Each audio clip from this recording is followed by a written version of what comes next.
sont activés.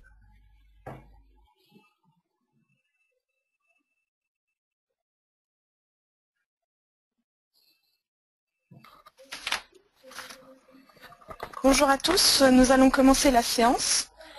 Je suis Julie Battista, l'assistante de messieurs Berger et Guillard, la marque internationale, et j'animerai cette séance qui a pour thème la modélisation des exigences orientées métiers et qui sera présentée par Serge Guillard. Je remercie les 120 personnes qui se sont inscrites à cette séance et je vous invite à utiliser le chat ou la partie questions qui se trouve en bas à droite de votre écran pour poser vos questions. Je les recueillerai et Serge y répondra à la fin de sa présentation. Je vous informe également que la présentation sera disponible sur le site de marcbillet.com à la rubrique blog où vous pourrez retrouver l'enregistrement et la partie questions également. Alors, je vais vous présenter Monsieur Guillard. Donc, Monsieur Guillard est ingénieur en informatique. Il intervient depuis plus de 20 ans en tant que consultant fonctionnel. Il est analyste d'entreprise. Ses missions s'articulent principalement autour de l'identification, la modélisation et l'amélioration des processus, l'analyse et le recueil des besoins des parties prenantes dans le cadre de développement ou d'amélioration d'outils informatiques. Et également, il intervient en formation à la modélisation des organisations et aux outils qualité. Il est co-auteur de l'ouvrage La rédaction graphique des procédures, des marchés techniques de description des processus, qui a été publié à la FNOR. Il est également spécialisé dans les solutions opérationnelles développées avec Microsoft Visio et Microsoft SharePoint. Et Serge Guillard est aussi chargé du développement professionnel au sein de IIBA Geneva. Je vous remercie pour votre attention et donne la parole à Serge. Je vous souhaite une bonne séance et vous dis à tout à l'heure. Eh bien, merci Julie, et puis bonsoir à tous et à toutes, notamment à nos amis qui sont de l'autre côté de l'Atlantique, nos amis québécois, qui sont aussi nombreux à s'être inscrits à ce webinaire. Comme vous l'a annoncé Julie en début de séance, ce webinaire, vu le nombre de personnes, nous préférons que vous posiez les questions par le chat et de façon à ce qu'on puisse y répondre à la fin, parce qu'autrement, si on est en interaction, ça sera très difficile à gérer. Donc je vous remercie de votre compréhension et nous répondrons à toutes les questions que vous aurez posées, n'hésitez pas à le faire. Alors, pour cette présentation, on va travailler en 5 points. On va tout d'abord, et c'est le programme que je vous propose, tout d'abord rappeler un petit peu 2-3 précisions sur la notion d'exigence, parce que c'est un terme qui n'est pas toujours interprété par tout le monde de la même façon. Puis ensuite, nous regarderons quelles sont les techniques actuelles qui sont utilisées au quotidien dans les entreprises pour représenter et modéliser ces exigences. Enfin, une fois que nous aurons fait le panorama de ces techniques, et notamment vu les limites ou les contraintes qu'elles peuvent entraîner, nous essaierons de jeter les bases d'une stratégie pour modéliser correctement, facilement les exigences du métier. Enfin, cette modélisation, on verra qu'elle peut être graphique, elle doit surtout être graphique pour être plus facile à comprendre, et nous jetterons les bases lors de cette présentation de quelques règles de bon sens qui vont vous permettre de déterminer une notation, une structuration, et puis surtout des règles de rédaction qui seront efficaces pour atteindre vos objectifs et ceux de vos clients ou utilisateurs si vous êtes en interne ou si vous êtes consultant. Et puis enfin, nous finirons par une séance d'entraînement que nous vous proposerons prochainement sur Genève et nous répondrons évidemment à toutes vos questions que vous aurez posées sur le chat de notre webinaire. Alors, si vous permettez, nous allons démarrer ce programme. Je regarde par rapport au nombre de participants. Allez, on a attendu quelques minutes de plus, donc on peut maintenant démarrer. Premièrement, qu'est-ce que l'on appelle une exigence en business analyse? Alors, lorsque l'on regarde notre Bible, le BIEBOC, on se rend compte que celui-ci décrit plein d'exigences. Des exigences d'assez haut niveau, des exigences d'affaires, des exigences qui sont liées aux utilisateurs ou au contraire à la solution. Et dans ces exigences de solution, on trouve aussi bien des exigences fonctionnelles, non fonctionnelles, puis des exigences de transition. Et enfin, on parle même d'exigences des parties prenantes. Enfin, quand on regarde également les définitions du BABOT, on se rend compte que la notion de besoin d'affaires est décrite comme un type d'exigence de haut niveau. Donc vous voyez que derrière exigence, on peut mettre beaucoup de choses. Et lorsque l'on va devoir se poser la question de comment modéliser les exigences du métier, il va bien entendu falloir déterminer à quel niveau de granularité on se trouve pour avoir une stratégie de description et de modélisation qui soit conforme. Pour en revenir à la définition très générique de la notion d'exigence, donc le BABOT, là encore, nous dit que c'est une capacité dont a besoin une partie prenante pour atteindre un objectif. Donc là, on est orienté vers les parties prenantes, notamment les utilisateurs, les end-users, mais c'est aussi des conditions respectées ou des capacités qui sont nécessaires à une solution. Donc là, on n'est plus orienté vers des hommes, mais plutôt vers des solutions ou des parties de solutions. Et puis enfin, c'est la représentation documentée d'une condition ou d'une capacité d'une partie prenante ou d'une solution. Donc on se rend bien compte que derrière cette notion d'exigence se cache beaucoup de sens, et en fonction du sens que l'on y met, on devra disposer d'une stratégie de modélisation adaptée. Donc, les exigences, je viens de le dire, ça peut concerner aussi bien les objectifs et la politique de l'organisme, de l'entreprise dans laquelle on intervient, qu'une solution, qu'elle soit logicielle ou organisationnelle d'ailleurs, que évidemment les utilisateurs. Et quand on dit utilisateur, ça peut aussi bien être l'organisme normatif, ce qu'on appelle le régulateur, le client ou l'utilisateur final. Et puis bien entendu, les spécialistes qui vont être chargés de mettre en œuvre cette solution, et là ils sont nombreux. Cela va évidemment de l'architecte d'entreprise si on est dans un domaine technique et informatique, mais ça sera aussi le formateur ou le change management si on est dans un système plus organisationnel. Donc, toutes ces parties prenantes, toutes ces personnes, qu'elles soient utilisateurs, clientes, donc internes ou externes à l'entreprise, vont devoir pouvoir exprimer, reconnaître, valider ces exigences, et on se rend compte que dans ces conditions, la tâche pour les modéliser va être peut-être assez ardue. Alors, nous allons dans un deuxième temps évoquer un certain nombre de techniques de modélisation. Alors là encore, c'est d'ailleurs souvent le biais auquel on est confronté dans les entreprises, c'est qu'avant même de savoir quelles sont les exigences que l'on doit modéliser, on essaye de savoir quels sont les outils ou les techniques que l'on veut utiliser pour le faire.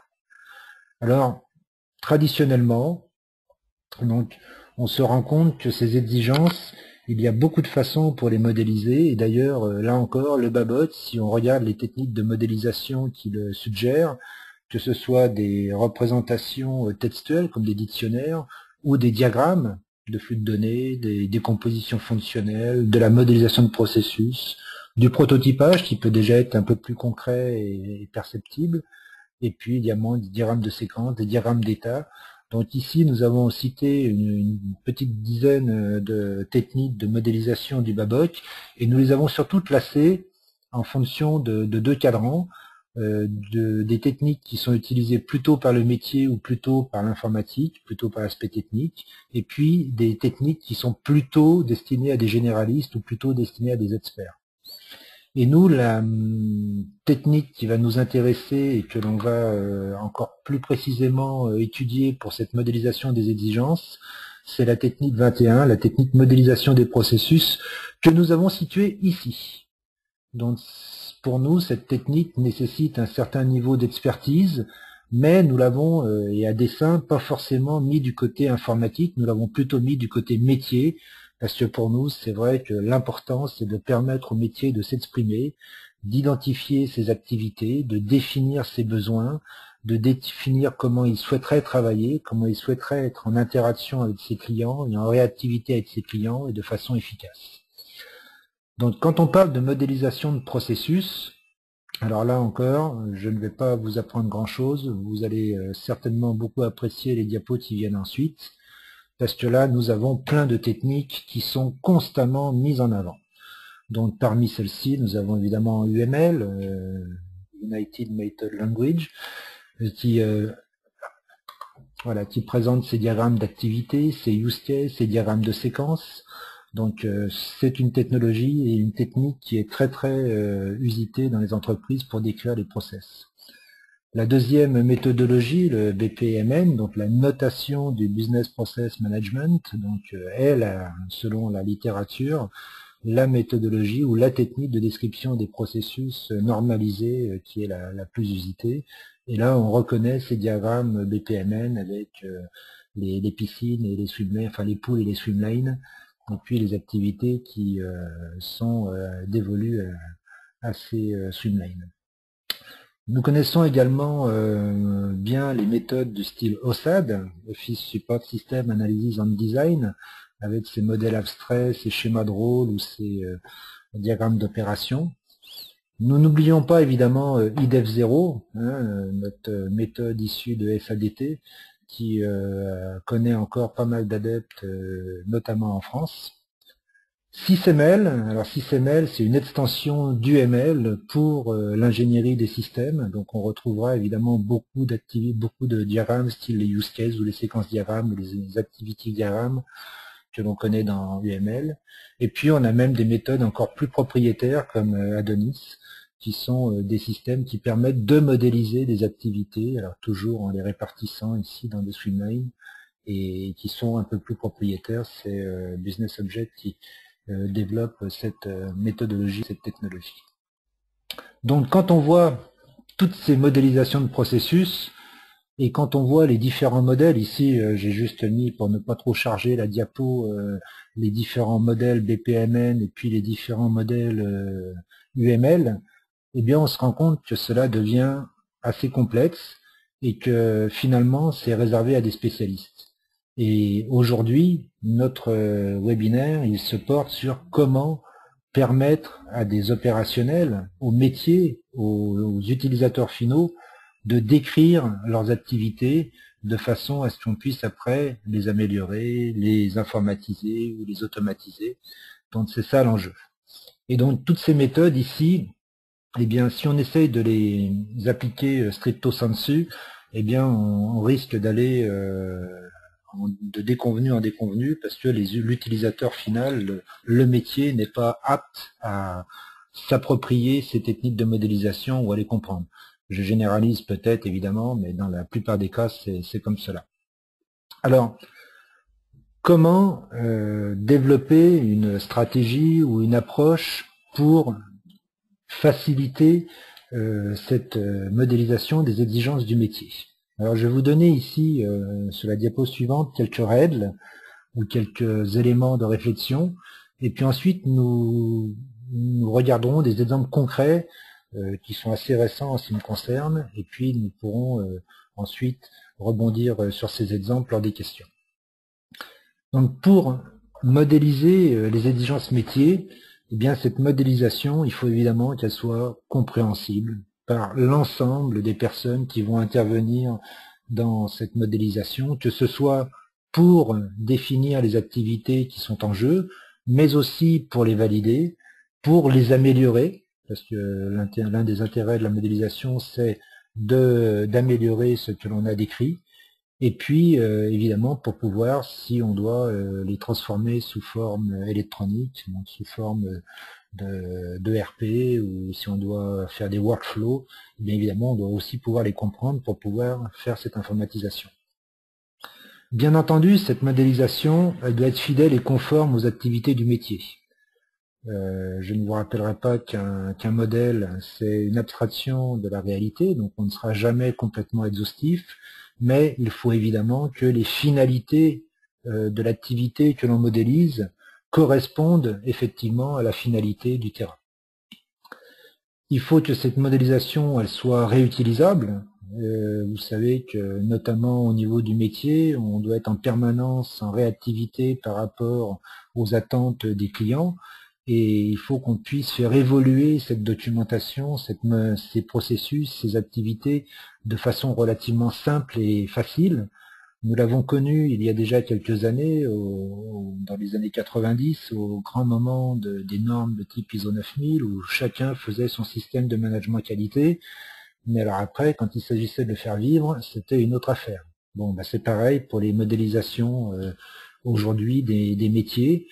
Bien sûr que c'est intéressant de les décrire pour pouvoir les automatiser ou les informatiser, mais c'est aussi important de les réutiliser en formation pour des nouveaux arrivants ou en mémorisation de savoir-faire. Bien entendu, cette modélisation, elle doit permettre aussi de comprendre et de préparer ou de se préparer au changement. Parce que là encore, lorsque l'on lance une activité de modélisation ou un projet de modélisation pour changer des outils informatiques ou pour réorganiser sa structure ou pour développer de nouveaux produits ou services, ça va évidemment entraîner des perturbations dans l'entreprise et poser pas mal de questions, poser pas mal d'inquiétudes auprès de l'ensemble des personnes de l'entreprise.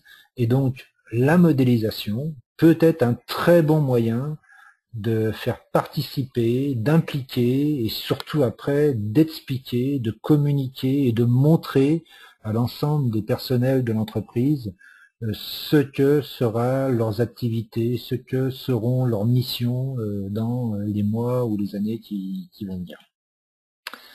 Et puis enfin, alors ça c'est quelque chose que l'on oublie souvent, c'est que cette modélisation doit quand même produire de la valeur pour l'entreprise et pas uniquement pour le projet.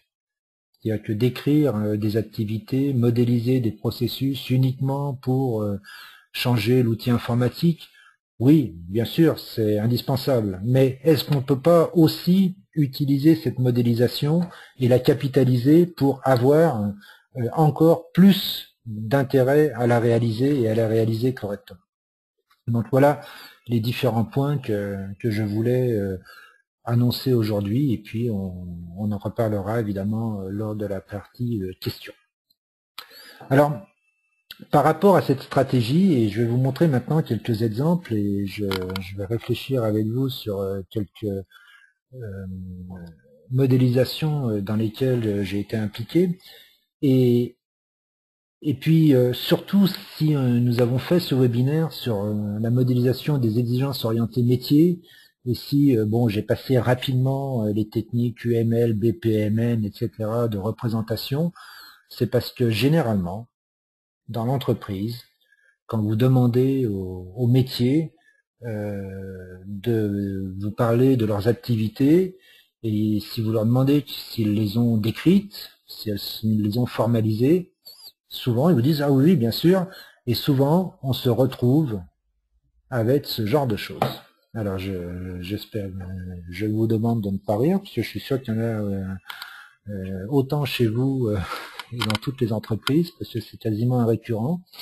Voilà, ici, c'était il y a quelques semaines, j'ai une personne qui voulait, le directeur commercial de l'entreprise, qui m'a dit « Ah ben oui, moi pour préparer les commandes et puis faire les livraisons, donc on a notre procédure, mais bon, des fois on a quand même des couacs ou des trous dans la raquette, et voilà. Donc j'ai dit bah écoutez, montrez-moi votre procédure, et voilà ce que l'on m'a montré.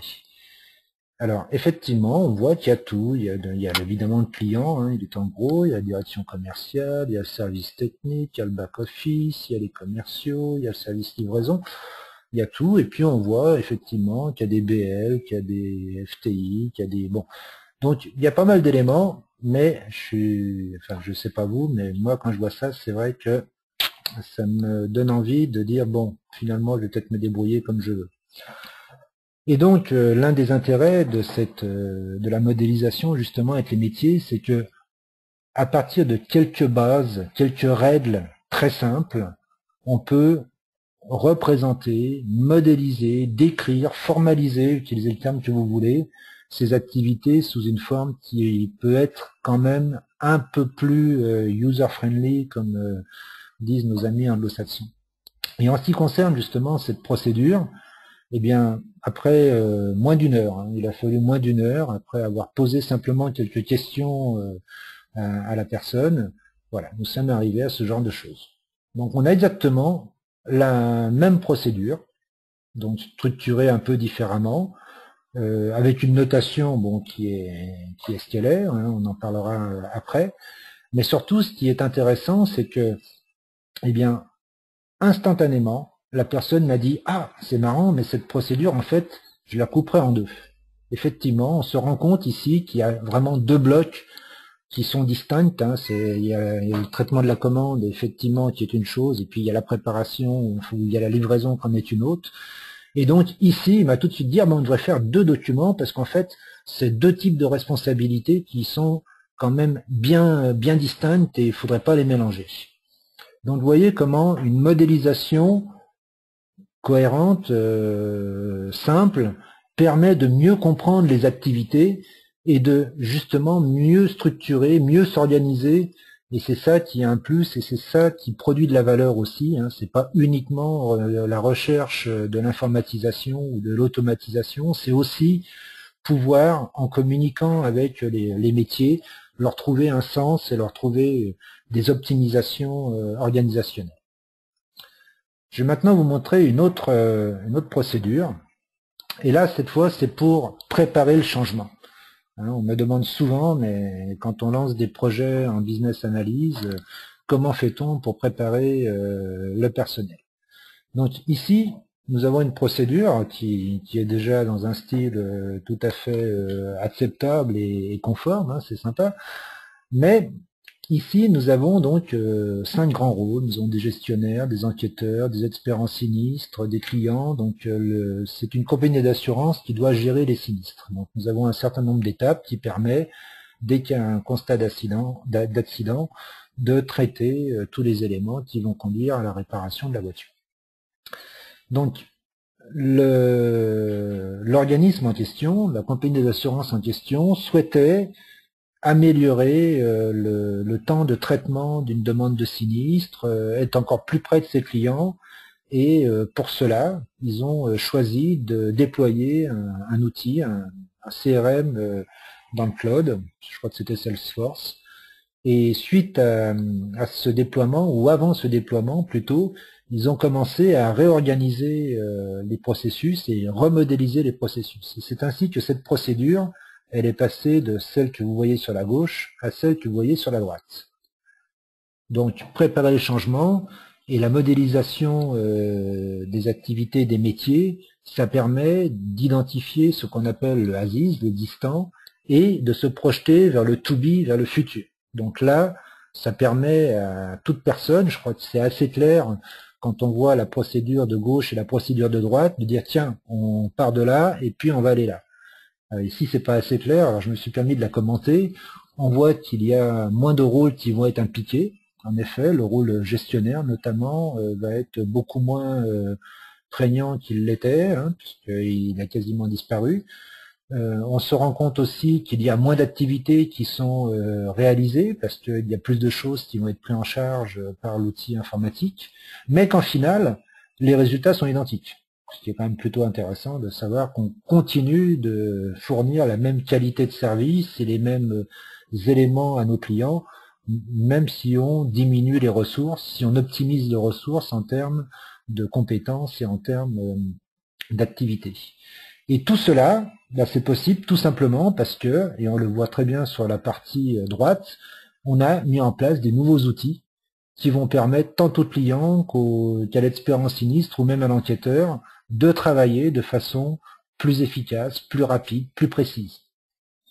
Et alors, c'est pas simplement un élément graphique ou comment dire esthétique de voir cette procédure de droite. Ça permet effectivement pour les personnes qui sont les gestionnaires de voir qu'ils vont pouvoir consacrer plus de temps à des activités autres que les activités de secrétariat pour enregistrer des sinistres. Ça permet également de voir que le centre de réparation n'apparaît plus dans la partie droite. Et ça, c'est très, très important parce que ça veut dire que, effectivement, dans le système informatique qu'ils vont mettre, ils vont demander chaque année ou 2 fois par an à leur réparateur agréé de leur donner les tarifs standards pour des types de panne bien précis et récurrents, et puis ils vont les rentrer dans le système. De cette façon, l'expert en sinistre, dès qu'une déclaration est faite, il aura immédiatement une information qui viendra du système. Il ne sera pas obligé d'aller demander à l'ensemble de ces centres de réparation combien ça va coûter. Donc ça signifie qu'il va d'ailleurs falloir faire des RFP, enfin des demandes de propositions et de prix à nos fournisseurs. Il va falloir donc faire tout un tas d'activités qui sont indépendantes, entre guillemets, de la simple démarche technique qui consiste à mettre en œuvre ce CRM au sein de l'entreprise. On se rend compte également que le client aussi va devoir lui aussi utiliser un portail informatique pour rentrer des informations. Et donc, il va falloir sensibiliser également ces clients à cette utilisation. Alors après, évidemment, je n'ai pas assez de détails par rapport à la stratégie et aux besoins d'affaires qui sous-tendent tout cela. Peut-être que finalement, cette société d'assurance a choisi de s'orienter vers une clientèle particulière, par exemple que les entreprises, en délaissant peut-être les particuliers, parce que c'est vrai que tous les particuliers ne sont pas forcément à l'aise pour aller saisir des informations dans Internet, alors que les entreprises doivent être quand même plus adaptées. Donc vous voyez, derrière cette représentation to be de la procédure, eh bien, on peut décrypter ou on peut identifier un certain nombre d'actions, un certain nombre de besoins qui vont être nécessaires à gérer pour réussir la transition et le changement vers ce nouvel outil informatique. Enfin, je vais vous donner un troisième exemple. Alors cet exemple, c'est produire de la valeur. J'y reviens, et je ne vous lâcherai pas avec ça, d'autant plus que dans le core concept du Babot 3.0, la notion de valeur est vraiment au centre de beaucoup de choses. Donc il va falloir vous y habituer, il faudra faire de la valeur, produire de la valeur dans nos activités de business analyse et donc dans la modélisation des besoins métiers. Alors cette production de valeur, c'est en fait, je reprends le témoignage ici de l'entreprise qui a reçu au mois de juillet de cette année le premier BA Award, donc lors du Business Analysis Franco-Suisse Symposium. Donc c'est une société, c'est une grande société de communication ou de télécommunication de plus de 6000 personnes et qui finalement a utilisé cette modélisation des activités métiers pour produire de la valeur, et ce qui leur a surtout permis de produire de la valeur, c'est comprendre qui fait quoi. Et ça, c'est vrai que quand on est rassuré, quand le personnel sait ce qu'il avait à faire et puis sait ce qu'il fera demain, franchement, ça aide énormément pour mettre en place les nouvelles solutions que l'on souhaite dans l'entreprise. Alors, j'ai ici 4 points. Donc, comment a procédé cette société? Eh bien, évidemment, cette structure a associé les utilisateurs à l'analyse. Bon, et pour associer les utilisateurs à l'analyse, il faut évidemment leur permettre de participer à la modélisation des process et donc leur donner les moyens de le faire. Et on y reviendra tout à l'heure dans quelques diapos. Parce que c'est vrai que quand je vois aujourd'hui des personnes qui me disent « Ah ben nous, on va former nos secrétaires à UML ou à BPMN », bon courage, c'est pas qu'elles n'en sont pas capables, mais elles vont pas faire ça en permanence. Donc elles vont l'utiliser un peu, puis elles vont tout oublier, puis quand elles vont redevoir l'utiliser, elles ne le sauront plus. Donc attention, essayons d'avoir des réflexes de bon sens. Donc c'était pour établir un climat de confiance, et puis pour réaliser évidemment l'analyse des processus, et puis enfin, et c'est pour ça qu'on l'a cité dans ce webinaire de modélisation des activités des métiers, c'était pour avoir une communication graphique qui est évidemment, et on le sait aujourd'hui, quand même très efficace. Donc ça c'est la démarche. Et alors que s'est-il passé? Tout d'abord, ils ont fait évidemment l'analyse de l'existant. Hein, le ASIS, ça c'est l'état des lieux, c'est évidemment indispensable, et donc ça a permis justement de faire un bon diagnostic de l'organisation, et puis surtout d'identifier 2 choses. Bien entendu, les dysfonctionnements, les fameux trous dans la raquette, mais surtout aussi les points forts, parce qu'on l'oublie souvent, et quand on décrit des choses, modélise des choses, on a souvent tendance à mettre en avant ou à remarquer ce qui ne va pas, sans jamais valoriser suffisamment ce qui va bien. Donc ça, c'est intéressant, c'est important de dire, attention, bien sûr qu'on a des pistes d'amélioration, c'est clair, mais on a aussi des choses qui marchent bien, et ça nous permet aussi, cette modélisation des activités métiers, de le voir et de le capitaliser. Et donc, cette analyse de l'existant leur a permis de savoir, au moment, à l'instant T, avant de lancer leur projet, donc qui faisait quoi et comment. Donc, ce qui est plutôt rassurant et pratique parce qu'on part sur de bonnes bases. Ensuite, évidemment, ils ont commencé à dessiner le futur, donc le souhaiter, ce qu'ils auront dans quelques mois ou quelques années. Et là encore, pour ce futur, ils ont fait participer les utilisateurs, ils ont fait participer le métier, parce que l'outil qui doit leur être proposé, eh bien, il est pour eux. Et donc, c'est eux qui doivent aussi le faire, et pas uniquement les spécialistes de la technique. Donc ça a permis également ce to-be de décrire quelles seraient les responsabilités futures et les activités des différents rôles plus tard, et donc de clarifier et de responsabiliser ou de sécuriser, je n'ai pas trouvé le terme dans leur documentation, mais je pense que ça pourrait s'adapter.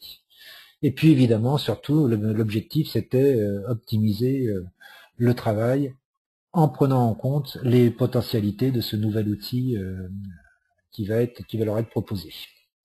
Alors, ici, l'intérêt si on compare le Aziz et le To-Be, donc évidemment, on a pu identifier les changements métiers. Donc derrière, ça veut dire qu'il y a peut-être eu des programmes de formation ou des embauches spécifiques, s'il y a des nouveaux besoins qui ont été identifiés. Il a fallu évidemment peut-être refaire les cahiers des charges. Alors, les cahiers des charges, ce sont les fiches de fonction hein, pour ceux qui ne sont pas suisses. Ça va permettre également de mettre en évidence ce que l'on va gagner. Hein. Vous vous rappelez la diapo précédente où on voyait qu'on avait moins d'étapes, moins de ressources qui étaient consommées. Et donc, ça a permis aussi d'indiquer quelles étaient les économies qu'on allait avoir à faire, à mettre en place cette nouvelle solution et donc à lancer ce changement. Donc ce changement, il était bien pour produire de la valeur. Et enfin, finalement, ce projet se met en œuvre et il a été mis en œuvre avec un certain succès, puisqu'effectivement, ils ont bien constaté une diminution des coûts, donc ils ont bien atteint leurs objectifs à ce niveau-là. Ils ont surtout aussi rationalisé les délais. Ils se sont rendus compte que cette fois, le projet, ils l'avaient mis en place en gagnant pratiquement 20% du temps qu'ils avaient prévu. Hein, alors juste comme ça, s'ils avaient prévu de le mettre en 5 mois, ils l'ont mis en 4 mois. Donc mettre en place des solutions et lancer des projets qui se finissent plus tôt que ce qui est prévu, ça peut quand même être intéressant. Et là, on rentre bien quand même dans les objectifs et les attendus de la business analysis. Et puis, le fait d'avoir modélisé tant l'existant que le futur, eh bien, ça permet de mémoriser, de capitaliser les savoir-faire et les connaissances. Et ça, c'est quelque chose qui est quand même très important pour les entreprises parce que c'est la vraie valeur de l'entreprise, c'est les savoir-faire qui sont en interne. Et donc, ça leur a permis globalement de maîtriser leur projet. Alors, voilà, ces 3 exemples que je voulais vous présenter.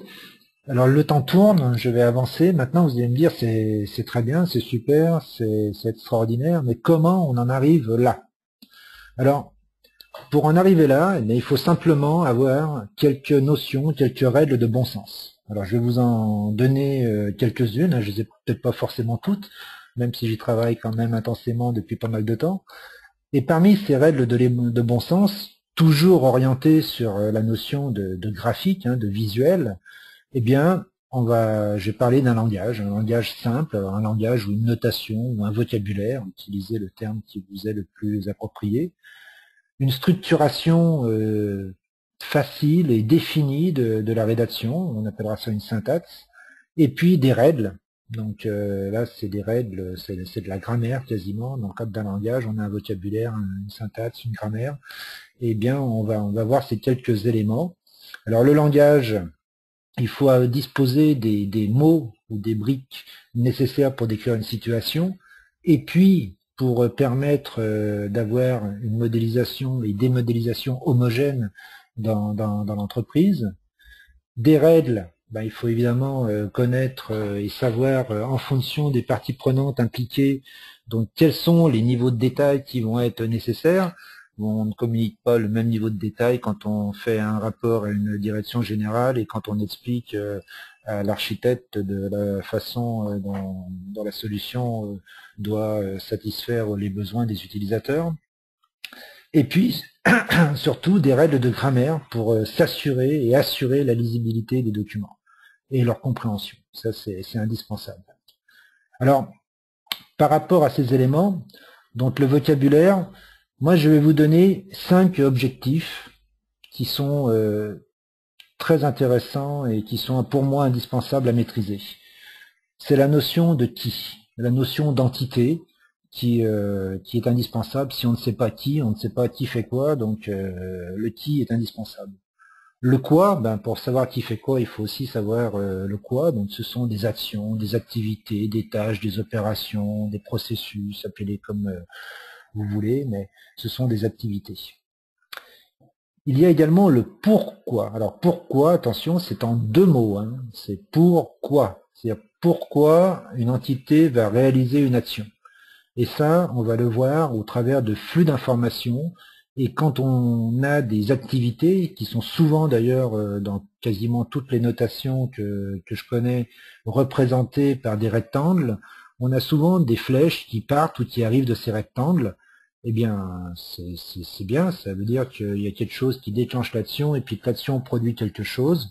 Ben moi, ce que j'aime bien, c'est qu'on mette sur ces flèches la nature de l'information, parce que c'est ce qui me permet de savoir pourquoi je fais cette action. Il y a un comment qui peut être évidemment indispensable. Savoir qui fait quoi et comment, c'est pas mal. Et là, souvent, on peut simplifier de beaucoup les modélisations en utilisant des petits compléments d'information textuelle s'il y en a besoin. Et puis, il y a le avec quoi. Donc, c'est tous les outils, les documents, les formulaires, les normes qui vont être utilisés pour réaliser les actions. Alors, je vous ai donné un exemple de notation au centre de cette diapo, un ovale, un rectangle, une flèche, et puis des triangles, et puis des rectangles à bords ondulés pour représenter les outils matériels ou documents.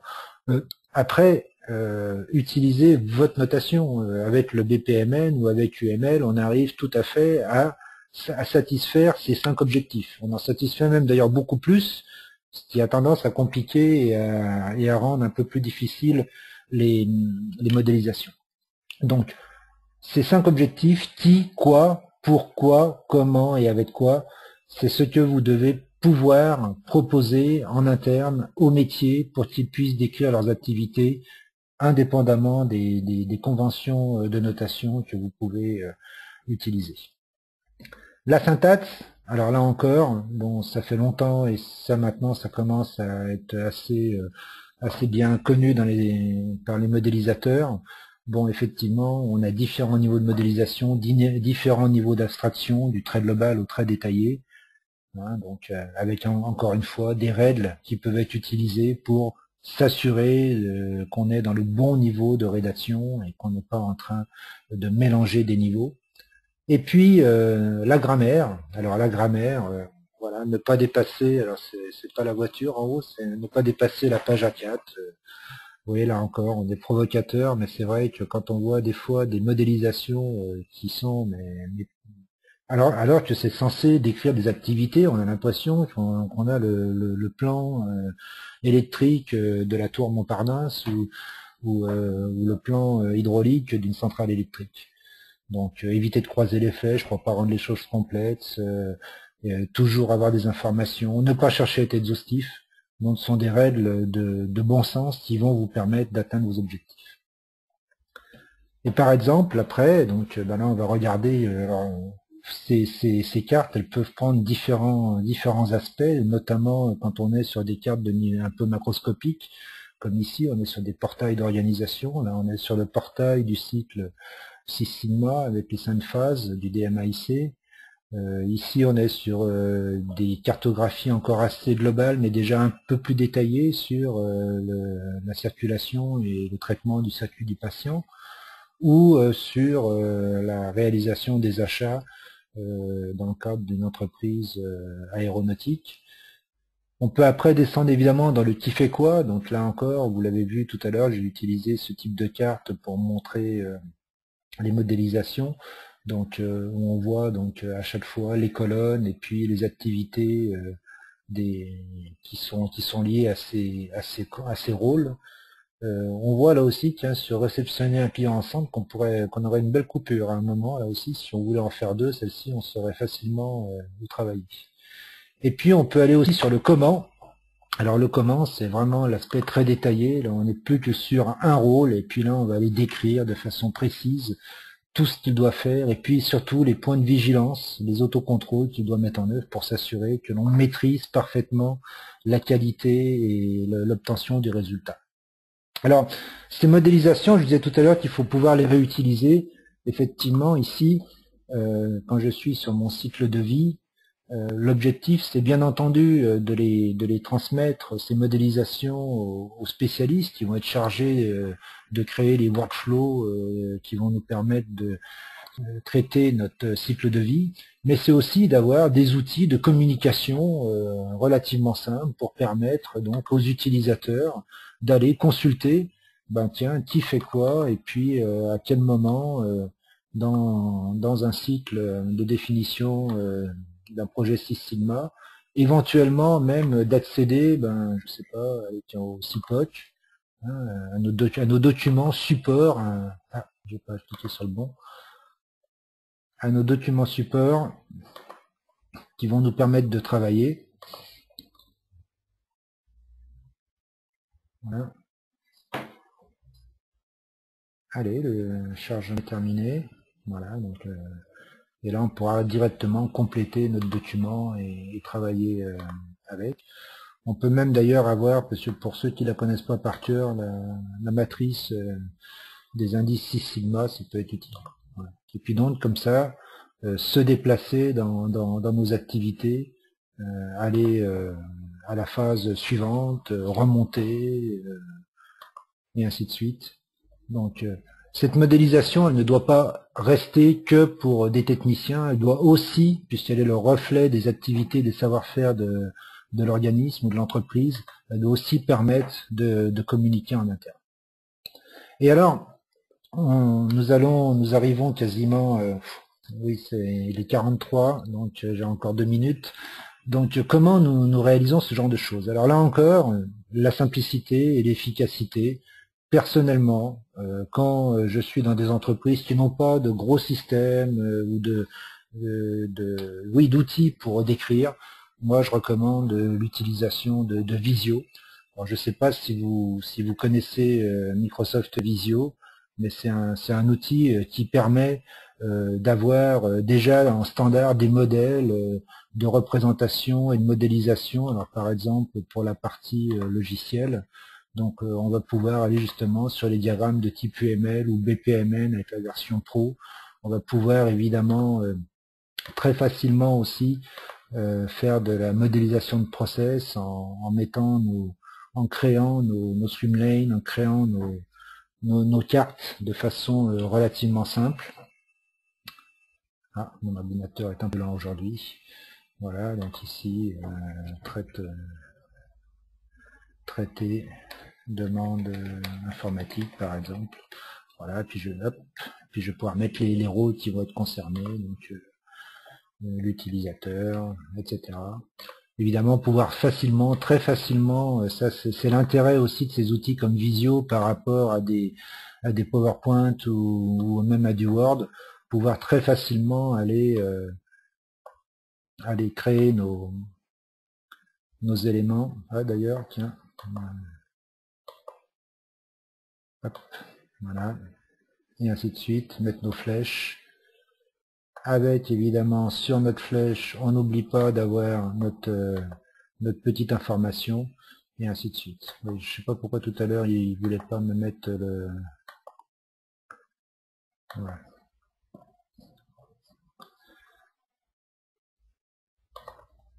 Donc très facilement, très rapidement, on va pouvoir créer avec Visio des cartes et pouvoir les communiquer, puisque c'est un outil bureautique, donc il est facilement accessible. Puis en plus, mais ça Julie, il en a déjà parlé lorsqu'elle a fait mon introduction et m'a présenté. Effectivement, aujourd'hui, il y a un couple cohérent entre Visio et Microsoft SharePoint, et donc la consultation et la gestion de toutes ces cartes devient très simple et très facile. Voilà, j'ai maintenu le timing, donc dernière diapositive, et après on pourra répondre aux questions.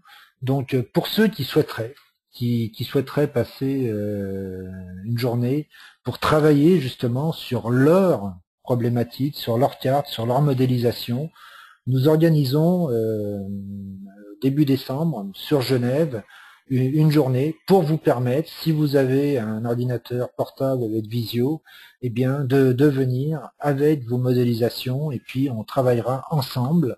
Alors évidemment, bon, je ne sais pas quels seront les inscrits. S'il y en a trop, on sera obligé de faire 2 sessions, parce que le but du jeu, c'est vraiment de vous faire travailler et réfléchir sur vos modélisations en vous donnant les règles de base et en vous les faisant appliquer le jour même. Donc vous pouvez pour cela vous inscrire en nous envoyant un mail à commercial@marqueinternationale.ch. Et en plus, évidemment, pour ceux qui sont certifiés CCBA et CBAP, donc cette formation vous permet d'obtenir vos CDU pour pouvoir justifier et renouveler votre certification par la suite. Alors, cette séance de webinaire va se terminer. J'ai indiqué tout à l'heure qu'elle était également suivie par pas mal de personnes au Canada et au Québec. Et d'ailleurs, j'ai parlé moi de cette journée du 9 décembre à Genève. Je vous enverrai pour nos amis québécois, vers Guy Dalphon, qui organise peut-être une séance similaire sur Montréal ou sur Québec. Je sais pas, je vous demanderai de vous rapprocher de lui parce qu'il dispose des mêmes possibilités pour faire ce genre de réunion. Vous pouvez également retrouver l'ensemble des communautés sur LinkedIn. Alors, Association des cartographes d'affaires, il y a l'Association des cartographes d'affaires du Québec, il y a aussi l'Association des cartographes d'affaires de France et de Suisse. Donc sur LinkedIn, en tapant Association des cartographes d'affaires, vous retrouverez les différents groupes de discussion en fonction de votre pays d'intérêt. Voilà, donc je vous remercie d'avoir suivi ce webinaire. Et puis maintenant, Julie, nous allons passer aux questions parce qu'elle a dû, pendant que moi je parlais, analyser les différentes questions que vous nous avez posées, et je vais essayer d'y répondre évidemment en direct. Vas-y Julie. Oui, tout à fait. Alors, on a une remarque de Monsieur Désir qui dit qu'au-delà de ces bonnes pratiques de modélisation, il me semble important de constituer un référentiel pour utiliser les objets et les relations entre ces objets. Absolument. Absolument. C'est un petit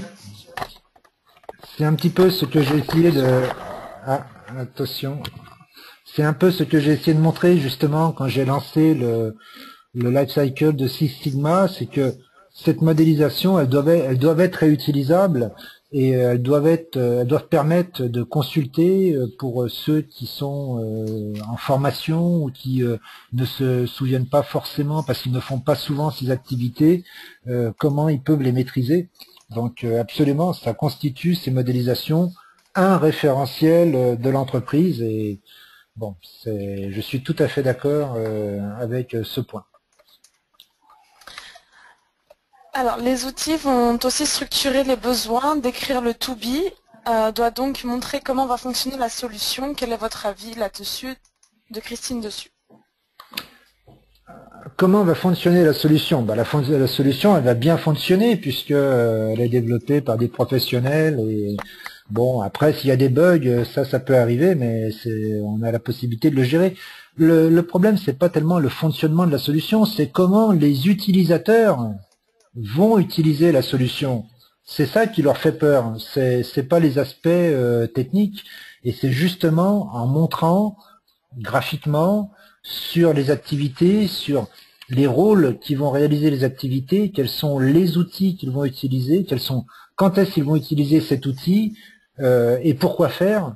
Et voilà, c'est ça qui va être important. Et puis après, en fonction des personnes qui sont capables de jouer ce rôle dans l'entreprise, eh bien, effectivement, il y aura un accompagnement, il y aura de la formation, il y aura de l'assistance ou de la hotline à apporter à ces personnes. Et c'est que quand on aura décrit les activités et qu'on aura identifié où sera utilisé et par qui sera utilisé l'outil, eh bien, qu'on saura quelle est l'ampleur de la hotline que l'on doit mettre en œuvre ou de la formation que l'on doit dispenser.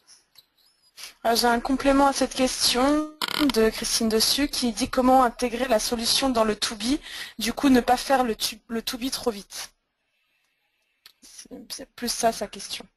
Ah, disons que le to-be c'est quand même quelque chose qu'on commence à décrire assez tôt, et bien sûr on l'affine au fur et à mesure de la mise en œuvre de la solution, ne serait-ce que parce que la plupart du temps, on sait très bien que le jour J, l'ensemble des modules ne seront pas disponibles, etc. Donc que tout ce qu'on avait prévu, ça sera pas forcément opérationnel et qu'on va faire des lots, ou qu'on va faire des versions et des releases pour petit à petit amener aux fonctionnalités globales. Donc souvent, ce to be, c'est un vœu pieux, c'est vrai que c'est une situation idéale et on est obligé de la revoir souvent à la baisse parce qu'on n'a pas les moyens forcément d'aller jusqu'où on voulait aller. Mais c'est vrai que c'est quand même aussi une façon de challenger l'ensemble de l'équipe pour la mise en œuvre de la solution en disant voilà les résultats attendus, voilà si on arrive à avoir ce to be, cette nouvelle organisation, ces nouvelles activités, voilà ce que ça a fait gagner à l'entreprise. Donc et si on doit y renoncer, on pourra justement voir quel sera le manque à gagner ou quelle sera la valeur qu'on n'aura pas pu créer. Mais le to be évolue, hein. Heureusement, il n'est pas gravé dans le marbre. On nous demande aussi pourquoi nous parlons d'exigence, utilisation du terme exigence dans le titre, alors que pour le participant en question, il s'agit d'une présentation sur la modélisation des processus métiers. Donc quel est le lien entre processus métier et exigence orientée métier? Alors, bon, j'ai essayé justement, puisque je m'attendais à cette question, en introduction, de parler d'exigence, et j'ai même parlé des besoins d'affaires. Je suis descendu sur les exigences de la solution, des parties prenantes, fonctionnelles, non fonctionnelles, etc. Et on a même parfois, derrière ce terme d'exigence, la notion de fonctionnalité. D'accord? Donc ce terme exigence, il est utilisé de façon très très générique et il peut regrouper ou englober beaucoup de concepts. Et les exigences du métier, ce sont vraiment les exigences organisationnelles et des activités du métier qui derrière seront, notamment quand c'est des mises en place d'outils informatiques, traduites dans des fonctionnalités qui seront ensuite développées, testées, etc. Mais c'est pour ça on a utilisé ce terme d'exigence parce que il est important que le métier se batte pour dire nous on a des besoins, on a des exigences qu'on veut faire passer dans l'entreprise et on n'est pas simplement là pour être destinataire d'un changement ou d'une nouvelle organisation ou de nouveaux outils sans avoir notre mot à dire. On a des exigences aussi et c'est important de pouvoir les formuler. Voilà. Merci Serge.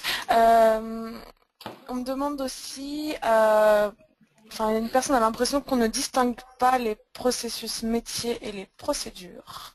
Ah, Alors, bon, c'était pas l'objet ici de décrire de façon très très précise la structuration d'une modélisation.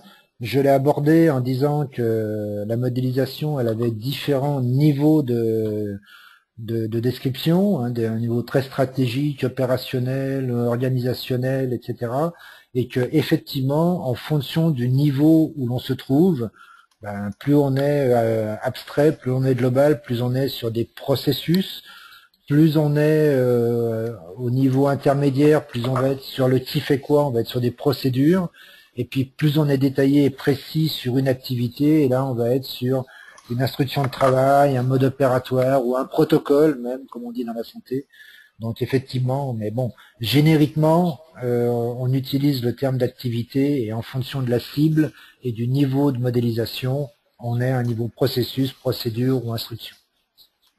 Mais on pourra faire un webinaire sur cette structuration si la participante le souhaite. On me demande aussi quel est l'outil qui permettait de naviguer dans le process et d'ouvrir des pièces jointes. L'outil que tu as utilisé à la fin. Alors je suis désolé, je suis encore sur Internet Explorer. Hein, je n'utilise pas Chrome ou moi j'utilise Internet Explorer. C'est de l'HTML tout simplement. C'est l'intérêt j'ai présenté Visio parce que Visio, comme Word, Excel et compagnie, génère de la documentation au format HTML qui après est accessible à tout le monde par un simple navigateur. Donc voilà, c'était simplement de l'HTML enregistré au format HTML de Visio et voilà. Et les liens sont conservés évidemment sur les pièces jointes.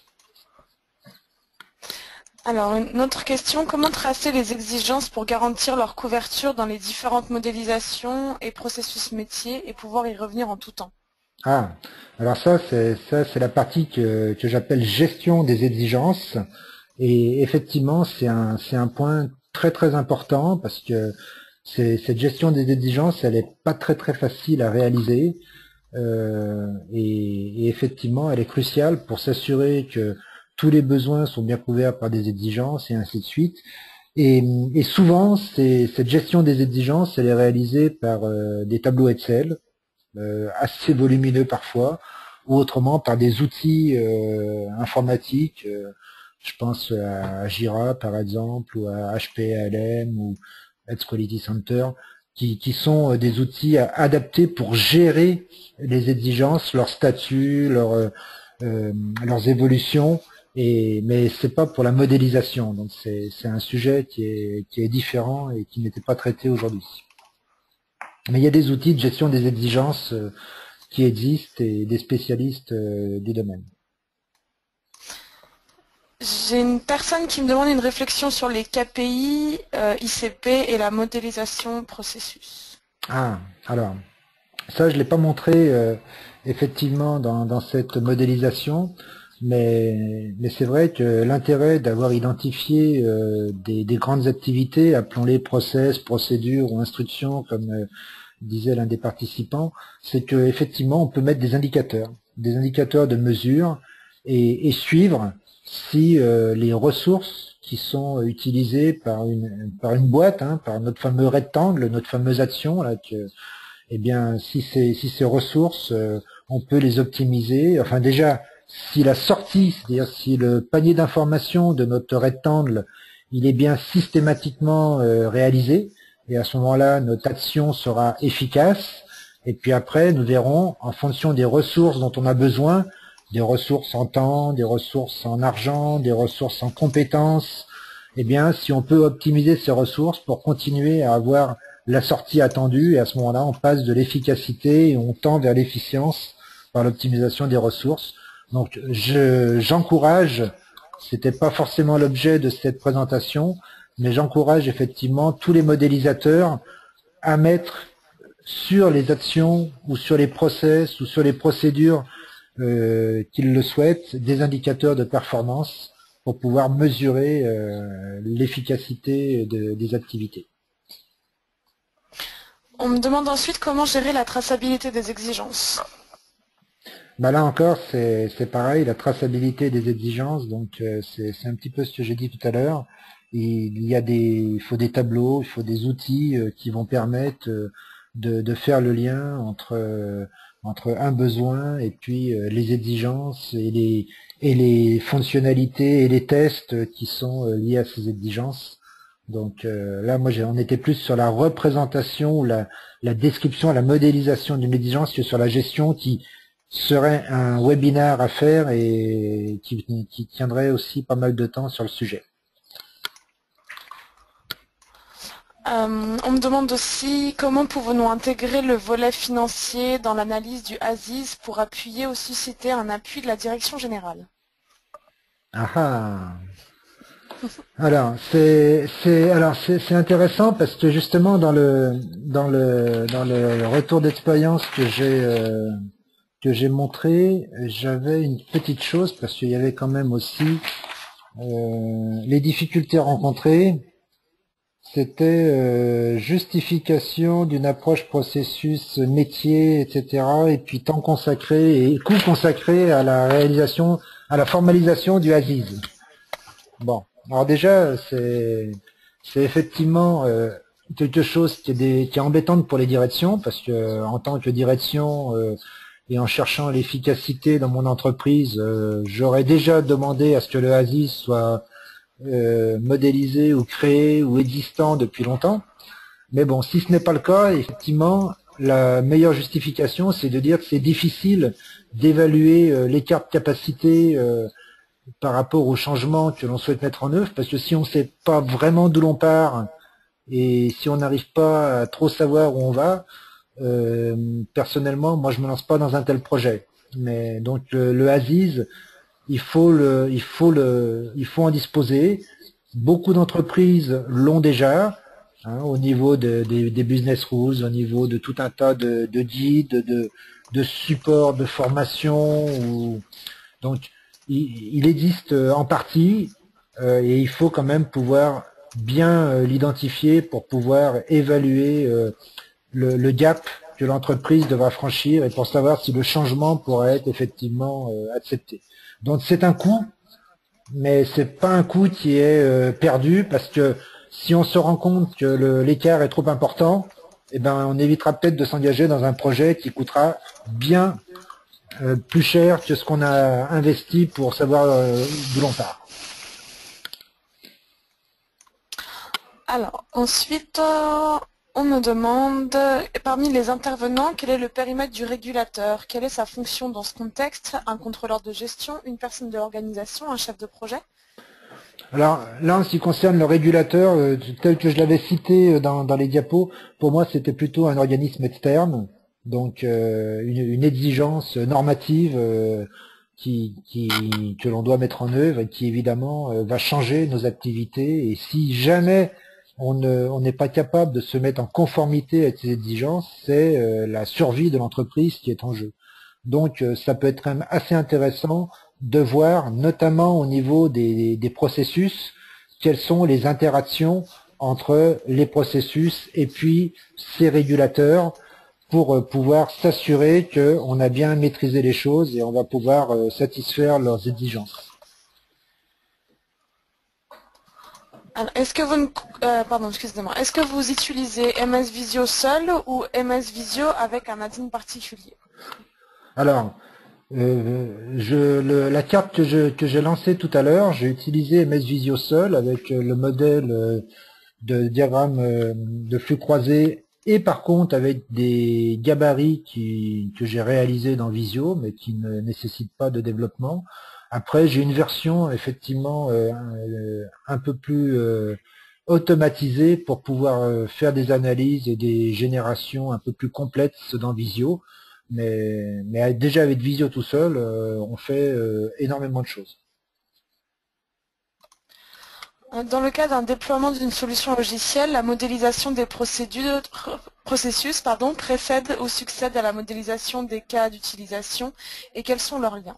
Ah, alors les cas d'utilisation, c'est intéressant parce que dans le cadre de marque internationale, nous diffusons les livres de la collection de Kathleen Haas sur la business analyse. Et justement, dans son livre sur représentation des exigences, la modélisation des exigences. Elle donne deux exemples de BRD. Un dans lequel, alors BRD c'est Business Requirement Document. Elle donne deux exemples de BRD, un dans lequel elle met des use cases et un dans lequel elle met des processus et des procédures. Donc et en fait l'un ou l'autre peut convenir pour décrire et modéliser des situations. Et bon, ça dépend vraiment du contexte, mais l'un comme l'autre peuvent convenir. Bien entendu, en ce qui me concerne, je préfère décrire les activités avec plus de détails que les use cases, qui sont parfois un petit peu simplistes. On me demande si, par rapport à l'exemple évoqué tout à l'heure dans ta présentation, si notre méthodologie s'appuie sur du Six Sigma uniquement. Ah non, non, non, non, pas du tout, non, non, non, non, non, non. Mais en fait, bon, j'ai pourtant présenté UML, BPMN, OSAD, enfin bon, toutes les techniques. J'ai surtout essayé au cours de ce webinaire, donc, de vous dire, vous avez besoin de peu de choses pour représenter et modéliser les activités métiers et permettre au métier de le faire. Il faut simplement que vous puissiez identifier avec la notation qui vous convient le qui, le quoi, le pourquoi, le avec quoi et comment. Donc en fait, vous avez besoin de cinq grandes briques pour le faire, quelle que soit la notation, et puis essayer de respecter quelques règles de rédaction, comme ne pas faire des modélisations sur des supports trop volumineux, etc. Donc après, derrière, il n'y a pas de méthodologie particulière ou autre.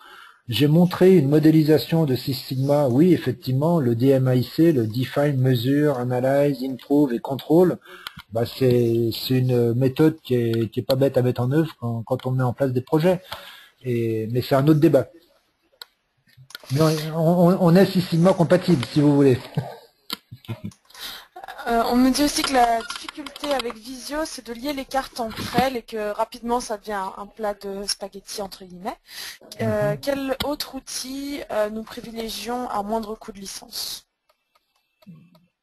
Bah, disons que après tous les autres outils à moindre coût de licence, ça va être PowerPoint, ça va être Word, ça va être Excel. Vous aurez le même souci. Après, si vous voulez ne pas avoir de plat de spaghettis, il faut avoir des outils de gestion derrière les outils qui créent vos cartes. Et c'est pour ça que je vous disais que aujourd'hui, comme Visio est particulièrement bien intégré à Microsoft SharePoint et que quand même la plupart des entreprises que je connais ont peu ou prou un serveur SharePoint en activité dans leur entreprise, ça peut permettre de dénouer le plat de spaghettis. Voilà, moi c'est la dernière question. Ah, que pensez-vous de Bizagi? Si ça se dit comme ça. Oui, bah, écoutez, bah, j'en pense que du bien. Moi, tous les outils qui permettent d'aider à clarifier et à modéliser les activités, bah écoutez, c'est très bien. En plus, il me semble qu'il est très full web, donc moi, il n'y a pas de souci. Mais c'est pas tellement l'outil, c'est vraiment la façon dont vous prenez la modélisation qui est importante. Et l'outil, c'est une aide, mais bon, souvent, j'ai des personnes, moi, qui achètent des outils, puis une fois qu'ils ont l'outil, ils me disent, mais c'est quoi un processus? Donc, voilà, Et justement, l'objectif aujourd'hui, c'était d'être plutôt sur des éléments de bon sens, de réflexion, que ce soit des outils ou des méthodes bien précises. Voilà, alors c'était la dernière question en tout cas que j'ai sur mon écran. Donc j'ai eu parfois des réactions aux réponses. Ah, Maintenant, je ne peux pas forcément tout retracer l'historique de la question. Donc je rappelle que vous étiez très nombreux, on était 60 en moyenne sur toute la réunion. De fait, il était bravo. difficile de prendre les questions dans la continuité, donc on les a pris dans l'ordre où elles sont arrivées. Par contre, s'il y a Mais plus de questions, s'il y a besoin de débat, la réunion de décembre est là pour ça. Absolument. Et puis de toute façon, vous avez effectivement toutes nos adresses mail, que ce soit sur la partie Canada, France, Suisse. N'hésitez pas à nous solliciter. Nous répondrons évidemment à toutes vos interrogations. En tout cas, je vous remercie d'avoir participé aussi nombreux à cette présentation. Merci beaucoup et puis je vous dis à très bientôt et encore merci. Au revoir. Merci. Au revoir.